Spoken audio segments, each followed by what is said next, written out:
Chicken here. So today I'm going to teach you guys how to play League of Legends. Now, even though the game looks a little bit difficult to play at first, I'm gonna teach you the basic principles on how you can find out about the game. Now, if you don't have the game installed, then I don't know what the fuck you're doing watching this video. Go ahead, install the game. I'll link a YouTube video on how to install the game, so that way you can get started. Go through some of the tutorials or odd matches, and then you can come back to the video. This is mainly for people who already play a couple of matches and still don't know what the fuck they're doing. Maybe they're thinking they're missing something, and if that's the case, then just stick around and I'll teach you 3 or 4, maybe 5 of the basics that you need to know on how to play the game properly. So, you spawn in. Now, the first thing that you might be wondering is, where am I going? So the first basic I want to teach you today is lanes. Which lane is for you and where are you going? Now, there's 3 lanes in total in the game, plus a jungle role. I will go into them a little bit further, but for now let's focus on the lanes. So you have top lane, mid lane, and bot lane. They're pretty self-explanatory. Top is you go up, bot lane you go down, mid lane you go in the middle. Now, for this example, I want to take a look a bit more into the lane. As you can see, you have plenty of ample of space to play around. So I'm just gonna mark down the safe areas, where you should be standing on, and the risky areas. Now, what I mean about this, if you're in the safe area, you're most likely safe because you can just walk back to your tower and avoid any harassment from the enemy team. If you decide to go into the risky area, it does give you a leverage in attacking the opponent's tower. However, you are more on the risk of either the enemy having a stun ability or an enemy champion ganking your lane and killing you.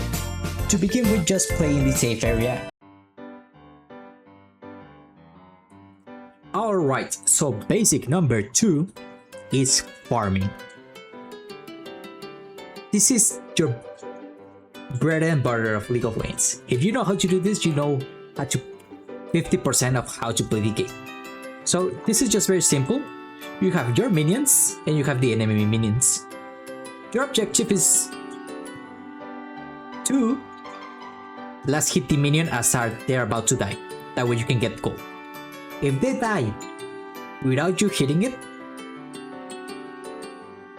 they give you nothing. $0.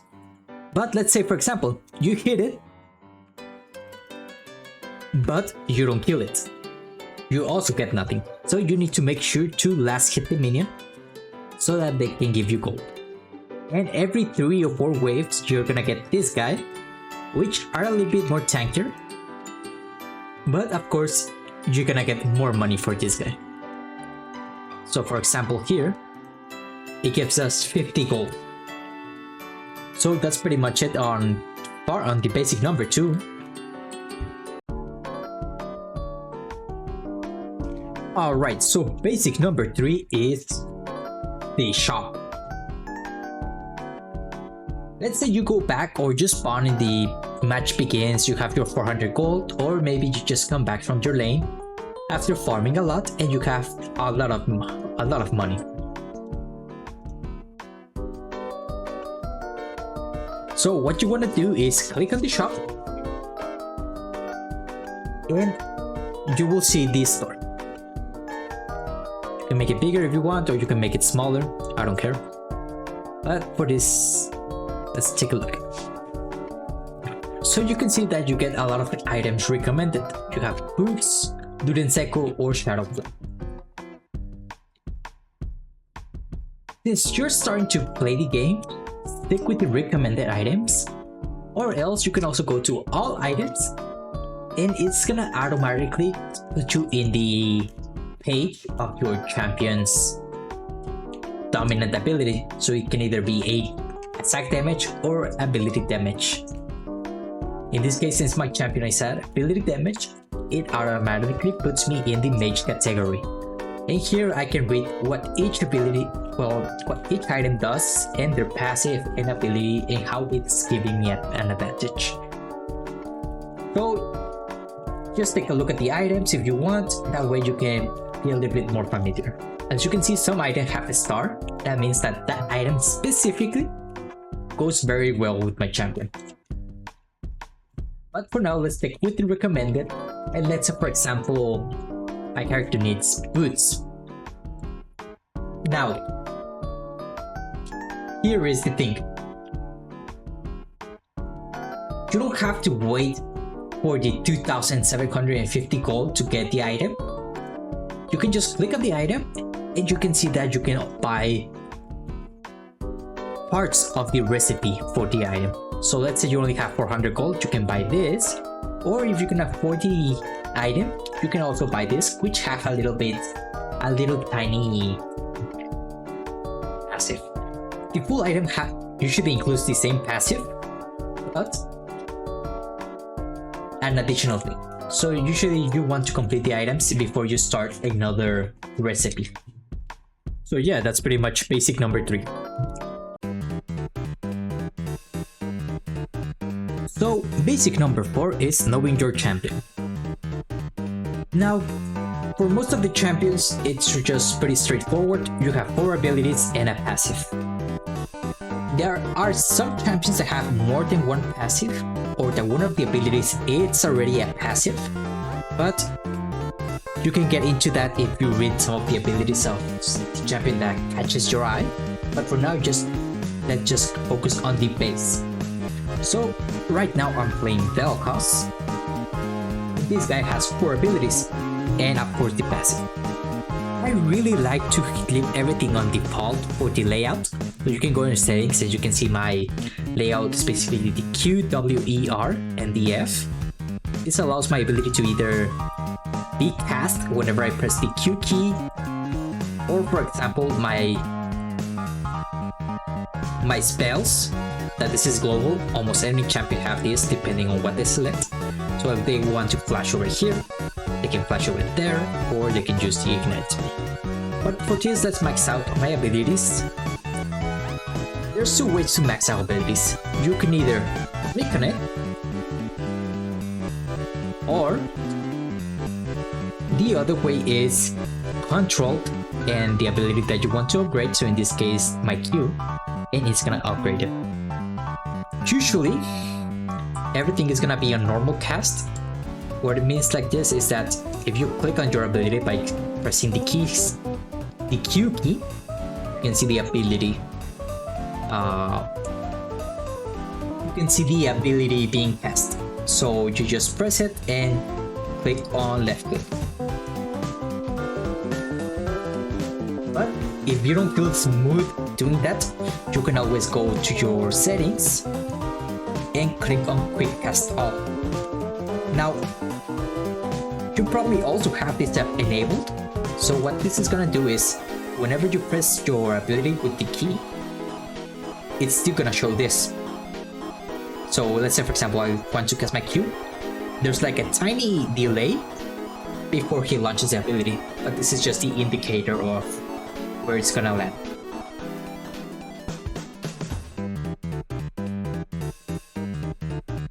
But if that tiny delay makes you uncomfortable, you can always take it off, and it's just gonna instantly cast the spell whenever you pick the key.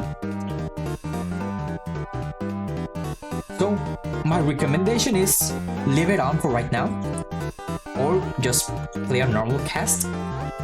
But I would recommend to play on quick cast and leave this on, so that you can get more comfortable with the ranges of the character. Now, something that I also want to get into detail is your movement. So in most cases for the movements, what I've seen many people do is they just click on it one time and they stand still and just let the character do whatever they want. That's alright, but I want you to get used to always be moving. So for this, you can either keep the right click pressed and your champion is just gonna follow your arrow, or the alternate version is right click the map at all times. Like you can just right click and you can see the arrows that is where your champion is going. So I personally do this as it allows me to be a little bit more precise, and also once you start doing it, it will get used to it. So you want to always keep moving. Doesn't matter if it's just something as simple as farming, you want to always keep moving.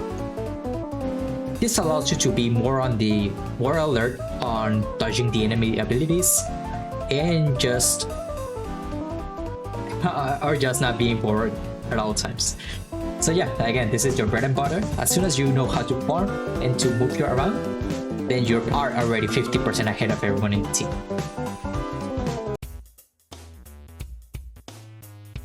Alright, so basic number 5 is objectives. So in League of Legends, the main objective of the game is to destroy the enemy nexus. But that is something you should already know. You go to your lane, you destroy towers, and after that you destroy the enemy nexus, right?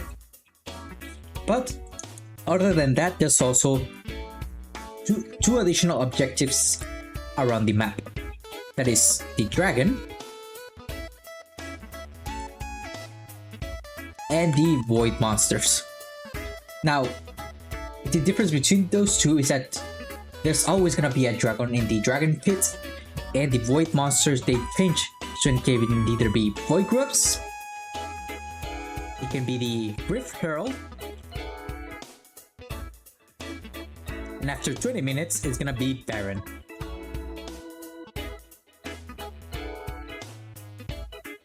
So with the dragon, each time it's gonna be a different dragon, but after you kill 4 dragons,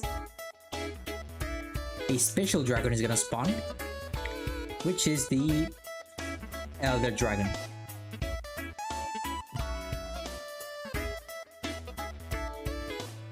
If you had to choose on either killing the Baron or the Elder Dragon, always go for the Elder Dragon.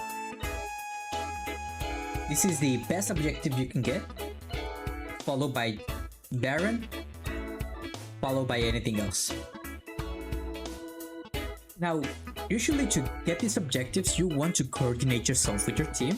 So you want to ping them, either click on this alert ping or use the hotkey that is G,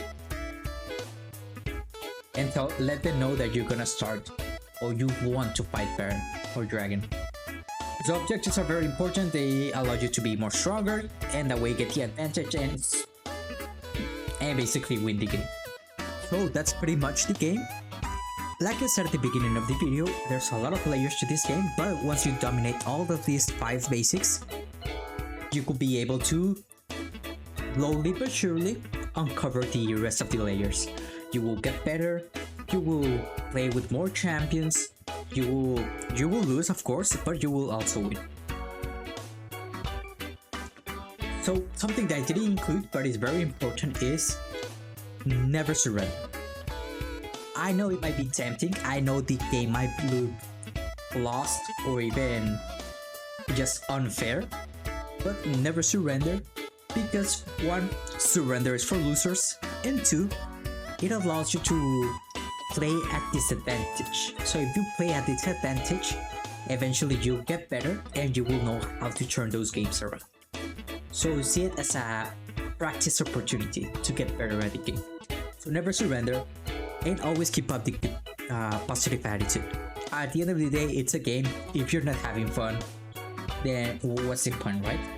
So always be happy that you're playing or have a positive attitude, even though your teammates are trash. If you are a little bit hot-headed, don't interact with them on the chat.